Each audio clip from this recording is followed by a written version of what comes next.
Assalamualaikum warahmatullahi wabarakatuh. Di kesempatan kali ini kita akan membahas siapa sosok Imam Lapeo bernama lengkap Muhammad Tahir.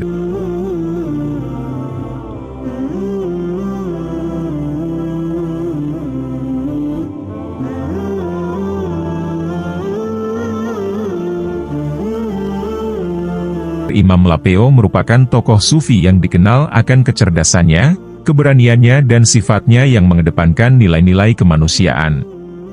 Muhammad Tahir lahir pada tahun 1838 di Pambusuang, Balanipa, Polewali Mandar, Sulawesi Barat. Ada perbedaan pendapat mengenai tahun kelahiran beliau. Ada yang berpendapat bahwa Muhammad Tahir dilahirkan pada tahun 1839 ketika Raja Balanipa ke-41 yang bernama Tomatindo di Marica menjalankan pemerintahannya di Mandar dan semasa dengan upaya Belanda untuk menjejakkan kakinya di Mandar. Pendapat lainnya, mengatakan bahwa Imam Lapeo lahir di Pambusuang tahun 1838. Sejak lahir beliau diberi nama orang tuanya Junaihil Namli, suatu nama unik yang artinya sayap semut. Imam Lapeo berlatar belakang dari keluarga yang taat beragama. Hal inilah yang sangat mempengaruhi proses pembentukan jiwa Imam Lapeo dan mewarnai kehidupannya. Ayahnya adalah seorang petani dan nelayan, di samping itu masyarakat mengenalnya sebagai seorang guru mengaji.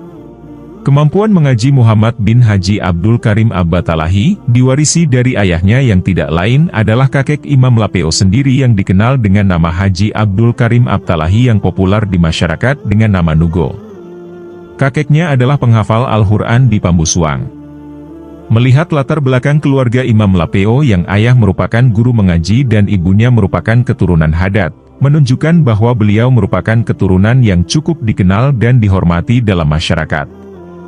Hal lain, bahwa didikan dan arahan orang tuanya, menjadi dasar bagi beliau dalam kehidupan selanjutnya. Demikian halnya dengan kondisi yang berasal dari keluarga nelayan, mempunyai tantangan yang cukup besar dalam upaya memenuhi kehidupannya. Ia terbiasa dengan arus gelombang laut bersama ayahnya mencari ikan di laut. Imam Lapeo mendapat pendidikan Al-Quran dari kakeknya bernama Abdul Karim. Di usia kanak-kanaknya Imam Lapeo telah hatam Al-Quran beberapa kali melampaui teman-teman sebayanya. Menjelang usia remaja, ia lebih memperdalam bahasa Arab seperti Nahwu Syaraf di Pambusuang. Lingkungan Pambusuang yang religius menjadikan Muhammad Tahir mendapat pendidikan agama yang baik. Imam Lapeo melanjutkan memperdalam ilmu agamanya di Pulau Salemo. Beberapa tahun ia tinggal di Salemo. Tepatnya, sejak kehadiran Guru Gade yang melahirkan sejumlah ulama besar Tanah Mandar. Guru Gade adalah keturunan Maulana Malik Ibrahim dari Gresik, Jawa Timur, pembawa Islam pertama di Nusantara. Ulama yang dilahirkan Guru Gade diantaranya Asy-Syaikh Habib Said Alwi Jamalulail bin Sahal, guru dari Muhammad Tahir, kemudian AGH Muhammad Nuh yang mendirikan pesantren Nuhiyah di Pambusuang dan AGH Alwi, Imam Masjid Bala, Pambusuang. Pada usianya yang baru 15 tahun Imam Lapeo berani mengikuti pamannya Haji Buhari ke Padang, Sumatera Barat, dan tinggal selama 4 tahun menambah ilmu sambil berdagang sarung sutra. Sekembalinya dari Padang ia melanjutkan perjalanan menuju Makkah di samping untuk menunaikan ibadah haji juga tinggal di sana selama beberapa puluh tahun untuk memperdalam ilmunya, mendatangi ulama besar memperdalam ilmu fikih, tafsir, hadits, dan teologi. Di antara gurunya di Makkah adalah Syekh Muhammad Ibn. Perjalanannya ke Makkah dilaksanakan pada tahun 1886. Selain itu, Muhammad Tahir juga melakukan rihlah ilmiah hingga ke Istanbul, Turki. Dalam usia yang semakin dewasa, Imam Lapeo semakin ditempah oleh pengalaman hidupnya baik sebagai seorang anak nelayan, maupun pengetahuan keagamaannya.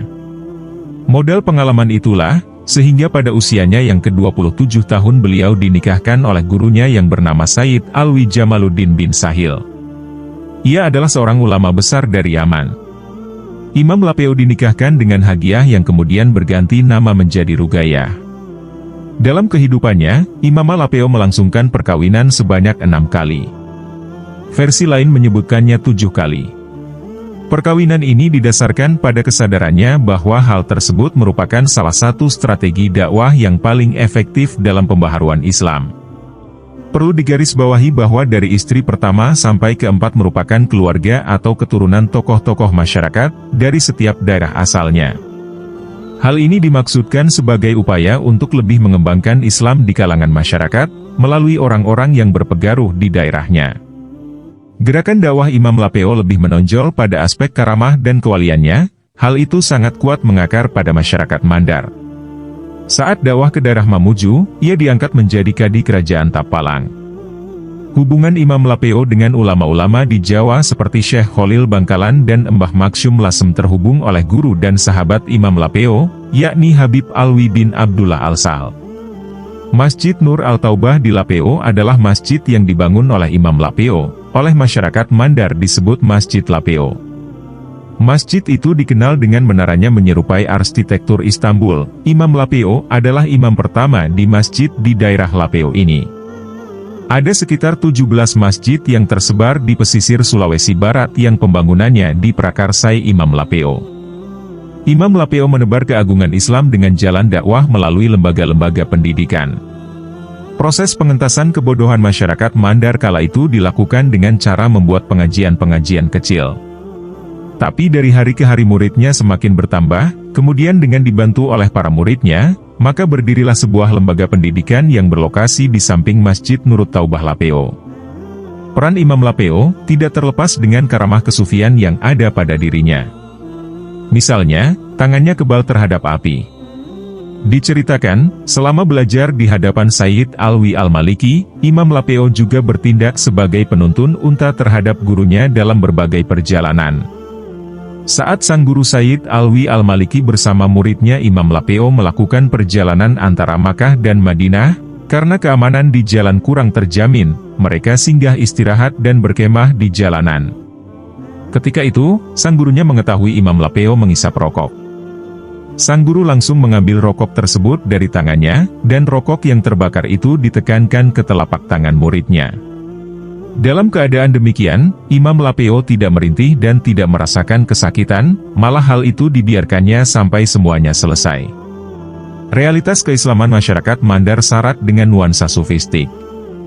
Sementara Imam Lapeo memiliki kualifikasi sebagai ulama sufi dengan beragam peran sosial keagamaan dan wawasan kebangsaannya yang tinggi.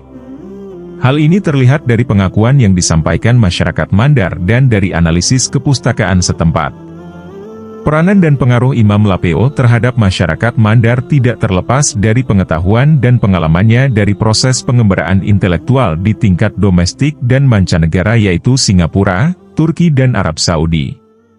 Selain mengembangkan tradisi tahfidz, Imam Lapeo juga berinisiasi kepada tarekat Syadziliyah dan berdakwah dalam lisan saja. Tipologi tarekat yang dianut Imam Lapeo lebih cenderung pada wawasan tasawuf moderat, yang selalu mencari titik keseimbangan antara urusan duniawi dan urusan ukhrawi. Hal ini dibuktikan dengan peran aktif Imam Lapeo dalam takarrub kepada Allah Subhanahu wa Ta'ala dan keterlibatannya dalam politik kebangsaan dengan ikut melakukan perlawanan terhadap kolonialisme Belanda dan Jepang. Modal sosial keagamaan ini menjadi pijakan masyarakat Mandar. Imam Lapeo bukan hanya ulama menjadi pejuang dalam usaha pembangunan Islam, tetapi juga seorang pejuang kemerdekaan. Beliau banyak tampil dalam berjuang melawan tentara Nica, terutama sewaktu berada di Mandar. Pengaruhnya Imam Lapeo terhadap masyarakat Islam di Mandar terlampau besar, maka pemerintah Nica Belanda menghentikan dakwahnya sebab timbul kekhawatiran akan muncul perlawanan, akibat pengaruh dakwah Imam Lapeo. Menjelang kematiannya, Imam Lapeo berpesan supaya disediakan batang pisang sebelah menyebelah sebagai tempat bersandarnya bicara dengan mungkar nakir. Imam Lapeo wafat pada hari Selasa, 17 Juni 1952 dalam usia 114 tahun.